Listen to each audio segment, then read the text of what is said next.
അസ്സലാമലൈക്കും, welcome back to Pavas kitchen. ഇന്ന് ഞാൻ വന്നിട്ടുള്ളത് ഒരു നാടൻ വിഭവമായ കോവയ്ക്ക തോരനായിട്ടാണ്.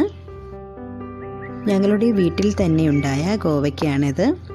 ഒരു രാസവളവും ചേർക്കാതെ ഫ്രഷ് ആയിട്ട് തന്നെ നമുക്കത് കഴിക്കാൻ പറ്റും.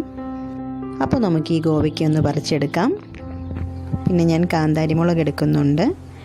2-3 കാന്താരി മുളകും 2 പച്ചമുളക്, പിന്നെ കറിവേപ്പില. ഇതെല്ലാം നമുക്ക് ഫ്രഷോടെ തന്നെ എടുക്കാം. അപ്പോൾ കോവയ്ക്കയും പച്ചമുളകും കാന്താരി മുളകും വേപ്പിലെല്ലാം ഞാൻ പറിച്ചെടുത്ത് വെച്ചിട്ടുണ്ട്. അപ്പോൾ നമുക്കിനി കോവയ്ക്ക തോരൻ റെഡിയാക്കാം. അതിനു വേണ്ടി ഞാൻ കോവയ്ക്കെല്ലാം കട്ട് ചെയ്ത് വെച്ചിട്ടുണ്ട്. പിന്നെ നമുക്ക് വേണ്ടത് ഒരു സവാളയാണ്, അതും ഞാൻ അരിഞ്ഞെടുത്തിട്ടുണ്ട്. അരമുറി തേങ്ങ ചിരകിയതും, പിന്നെ നമ്മളെടുത്ത കാന്താരി മുളക്, പച്ചമുളക്, കറിവേപ്പില, ഒരു തക്കാളി, കുറച്ച് ചെമ്മീൻ ഇട്ട് കഴിഞ്ഞാൽ ഒരു പ്രത്യേക ടേസ്റ്റാണ്. അപ്പോൾ അതിനാണ് ഞാൻ കുറച്ച് ചെമ്മീൻ എടുത്തിട്ടുള്ളത്. നിങ്ങൾക്ക് വേണമെങ്കിൽ ചെമ്മീൻ സ്കിപ്പ് ചെയ്യാവുന്നതാണ്.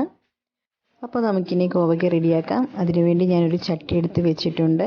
ചട്ടി നന്നായിട്ട് ചൂടായി വരുമ്പോൾ ഇതിലേക്ക് നമുക്ക് കുറച്ച് വെളിച്ചെണ്ണ ഒഴിച്ചു കൊടുക്കാം. വെളിച്ചെണ്ണ നന്നായിട്ട് ചൂടായി കഴിയുമ്പോൾ നമുക്കതിലേക്ക് 1 സ്പൂൺ കടുക് ഇട്ട് കൊടുക്കാം. അതിനുശേഷം സവാള അരിഞ്ഞതും പച്ചമുളകും കറിവേപ്പിലയും നമുക്കിതിലേക്ക് ചേർത്ത് കൊടുക്കാം.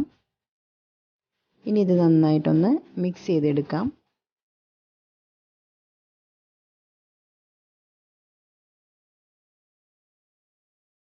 ഇനി നമുക്കിതിലേക്ക് 1/4 ടീസ്പൂണോളം ഉപ്പ് ചേർത്ത് കൊടുക്കാം. ഇത് നന്നായി മിക്സ് ചെയ്തതിന് ശേഷം ഇതിലേക്ക് 1/4 ടീസ്പൂൺ മഞ്ഞൾപ്പൊടിയും ചേർത്ത് ഒന്നുകൂടി ഒന്ന് മിക്സ് ചെയ്ത് കൊടുക്കാം.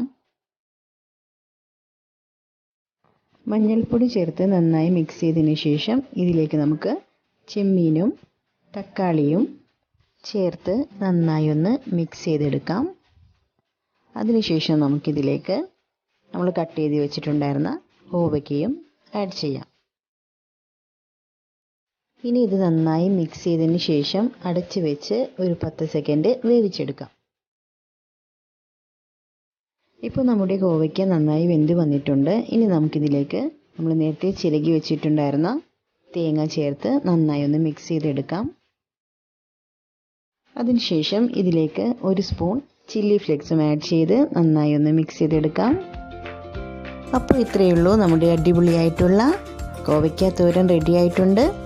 അപ്പോൾ കോവയ്ക്ക കിട്ടുകയാണെങ്കിൽ നിങ്ങളും ഇത് ട്രൈ ചെയ്ത് നോക്കണം. റെസിപ്പി ഇഷ്ടപ്പെട്ടാൽ ലൈക്ക് ചെയ്യാനും കമൻറ്റ് ചെയ്യാനും ഷെയർ ചെയ്യാനും മറക്കരുത്. പവാസ് കിച്ചൻ ചാനൽ ആദ്യമായിട്ട് കാണുന്ന കൂട്ടുകാരാരെങ്കിലും ഉണ്ടെങ്കിൽ പ്ലീസ് ഒന്ന് സബ്സ്ക്രൈബ് ചെയ്തേക്കണേ. തൊട്ട് കാണുന്ന ബെല്ലൈക്കൺ അമർത്തി ഓൾ പ്രസ് ചെയ്താൽ ഞാൻ അപ്ലോഡ് ചെയ്യുന്ന എല്ലാ വീഡിയോസും നിങ്ങൾക്ക് അപ്പോൾ തന്നെ നോട്ടിഫിക്കേഷനായി ലഭിക്കുന്നതാണ്. താങ്ക്